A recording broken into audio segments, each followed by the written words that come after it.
OpenAI vient tout juste de dévoiler sa nouvelle fonctionnalité révolutionnaire, ChatGPT Projet. Fini les fils de discussion désordonnés et les recherches interminables. Avec ChatGPT Projet, tout devient structuré, accessible et optimisé pour vos besoins.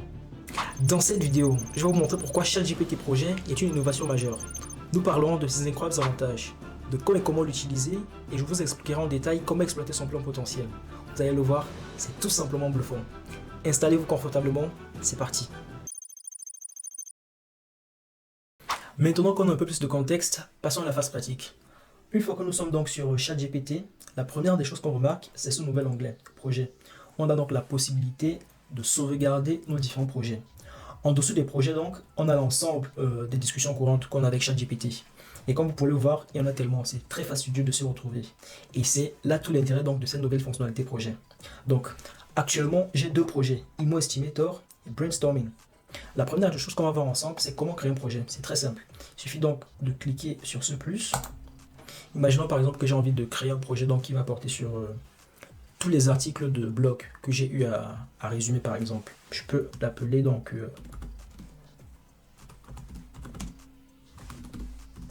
résumé article. Créer le projet. Une fois que c'est fait, vous voyez le projet, il apparaît là. Et on peut définir une couleur spécifique qui va donc nous permettre de rapidement retrouver le projet. Donc pour faire ça, c'est très simple, on vient juste là. Là, il y a le petit crayon, l'enveloppe, on clique dessus. On peut choisir une couleur. Prenons par exemple ça. Ok. Donc là, vous avez vu à quel point c'est très simple de créer donc un projet.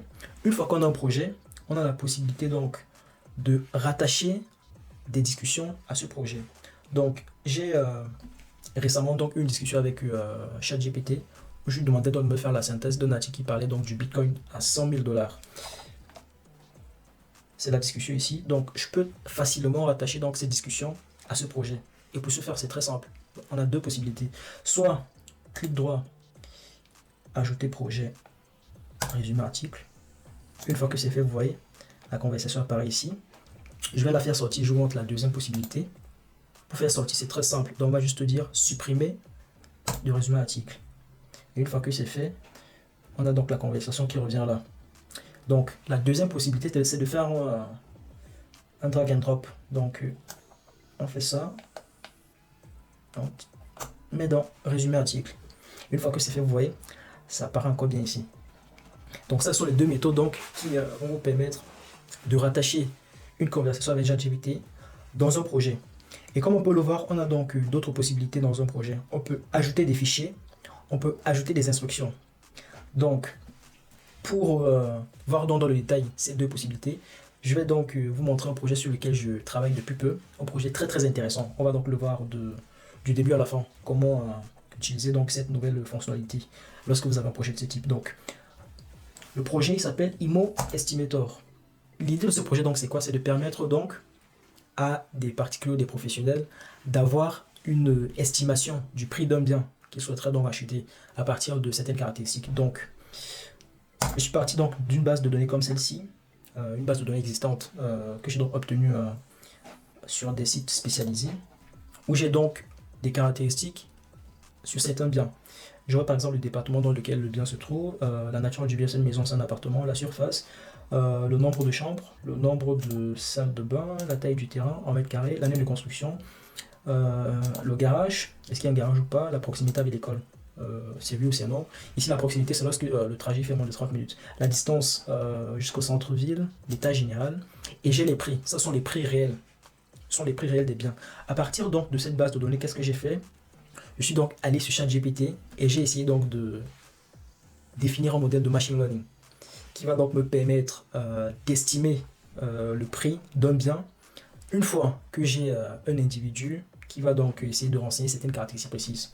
Imaginons par exemple, je cherche un appartement à Paris, je vais mettre là 75, je vais mettre là appartement, je vais renseigner les caractéristiques que je veux. Et l'idée c'est que à la fin, je puisse avoir une interface web où je mets donc toutes les caractéristiques. Nombre de pièces par exemple 3, appartement, Paris. Et lorsque je clique donc sur estimer le bien, il estime le bien donc à partir du modèle de machine learning qu'il a au préalable donc défini. Donc c'est globalement ça la vision du projet.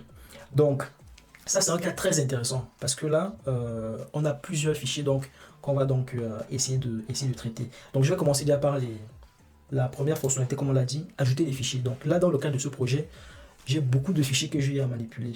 Il y a donc déjà ce fichier donc qui présente donc la base de données qu'on a utilisé pour donc entraîner ChatGPT à donner donc le modèle de régression. On a quoi d'autre? On a les instructions, donc je reviendrai plus tard sur ce fichier, très intéressant. Lorsqu'on travaille dans des projets, je reviendrai plus tard dessus. Un autre fichier donc je vais renseigner dans mon projet, c'est quoi? C'est par exemple, là c'est le code Python qui me permet donc de faire mon estimation. Là j'ai une petite mind map qui m'a été générée par ChatGPT. Je vois donc les différentes étapes, donc les différents aspects du projet. Et là j'ai donc le code HTML du site. Ça c'est donc l'output. Donc on repart donc là sur ChatGPT. On va essayer donc d'ajouter les différents fichiers. Donc qu'est-ce qu'on va faire pour ajouter les fichiers? On clique sur ajouter des fichiers et je fais ouvrir. Donc une fois que c'est fait, ChatGPT va donc rajouter tous ces fichiers à mon projet. C'est super efficace parce que là on aura donc la possibilité donc d'avoir un répertoire donné. On a toutes les données par rapport dans notre projet. Donc c'est en train de charger. Patiente un peu. Donc tous les fichiers ont donc été ajoutés. On a donc là 6 fichiers. Les 6 fichiers ont été ajoutés. Et ce qui est super intéressant, c'est que parfois, vous pouvez être amené à interagir avec ces fichiers. Donc, on peut par exemple faire un prompt là qui va faire intervenir par exemple le code HTML ou le code Python. Donc ça c'est très pratique, vraiment très pratique. Donc ça c'est ce que je voulais vous montrer dans un premier temps. Une autre partie très intéressante, c'est comment ajouter des instructions. Avant de vous montrer comment ajouter des instructions, il est important d'avoir une démarche spécifique lorsque vous voulez définir donc des instructions. Donc j'ai créé un petit fichier qui vous présente ici donc la démarche à suivre.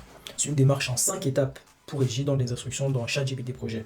Donc la première étape, c'est définir déjà le rôle de l'IA, précisément le rôle que l'IA doit jouer. La seconde étape, c'est spécifier les compétences à mobiliser. Donc quelles sont les compétences que l'IA doit utiliser pour accomplir la tâche? Donc dans le cas de mon projet par exemple, c'est ses connaissances en machine learning, ses connaissances en programmation.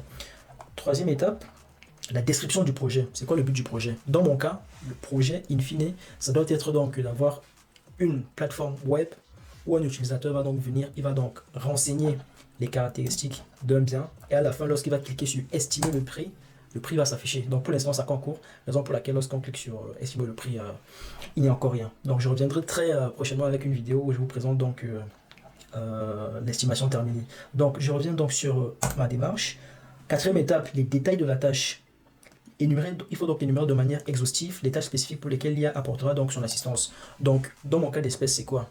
C'est faire une analyse de données à partir de la base de données que j'ai renseignée, faire un modèle de machine learning en comparant différents modèles de machine learning pour retrouver donc le plus performant, essayer donc de générer un code HTML également qui va donc permettre de créer cette interface. Donc, et la dernière étape, donc, ce sont les ressources et les fichiers.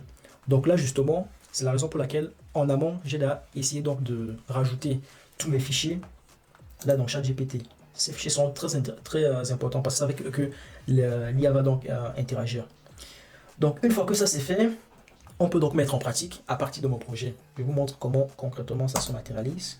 Donc le rôle de l'IA dans le cadre de mon projet IMO Estimator, l'IA agira donc en tant que modèle prédictif de régression pour estimer le prix d'un bien immobilier en fonction des caractéristiques fournies par l'utilisateur. C'est exactement ça que je veux dire. Les compétences à mobiliser, analyse de données, construction, entraînement de modèles de régression, validation, intégration. Donc là, c'est toutes les étapes. Je vais vous mettre donc ce fichier dans les commentaires pour que vous puissiez donc avoir une trame à partir de laquelle donc rédiger vos différentes instructions. Donc une fois que j'ai donc rédigé donc les instructions de mon projet comme ça, ce que je peux donc faire, c'est revenir sur ChatGPT, cliquer sur ajouter des instructions. Là, je vais les copier simplement. Là, je les copie, colle, je copie-colle. Parfait. Et j'enregistre.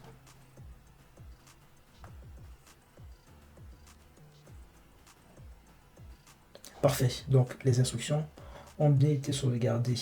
Et là, dans ce projet, je peux également rajouter donc toutes les conversations y afférentes. Donc là, j'ai par exemple cette conversation ici qui était donc là à mon projet. Donc, je l'ajoute au projet IMO Estimator. Parfait. J'ai également la partie régression IMO Estimator. Je rajoute. J'ai également estimation prix immobilier. Je rajoute. Parfait. Donc là, j'ai un projet qui est vraiment complet. J'ai donc toutes mes conversations. Je n'aurai plus à essayer de fouiller de bas en haut, de haut en bas, pour trouver donc les conversations avec ChatGPT. J'ai tout qui est donc stocké dans ce projet. J'ai tous mes fichiers avec lesquels je peux interagir à partir donc d'un prompt. Là, par exemple, si je demande à ChatGPT,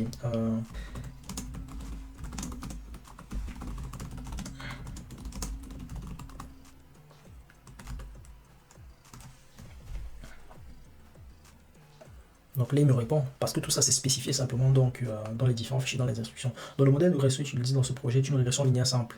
Le script Python montre que le modèle est entraîné à l'aide de la classe Linear Regression de la bibliothèque Scikit-learn.